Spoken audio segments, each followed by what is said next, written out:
I'm gonna be eating the last weird meals that people on death row requested. James Edward Smith. He was actually a former priest who killed a man by shooting him in the chest during a robbery. In 1990, he was executed in Texas by lethal injection. His final meal request was, well, hold on, we gotta go outside. Wait, what? So this crazy son of a gun requested dirt for his final meal.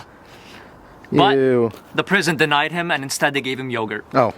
Okay, but here we have not just plain yogurt. We've got Greek yogurt, baby. Because more protein, more gains, baby.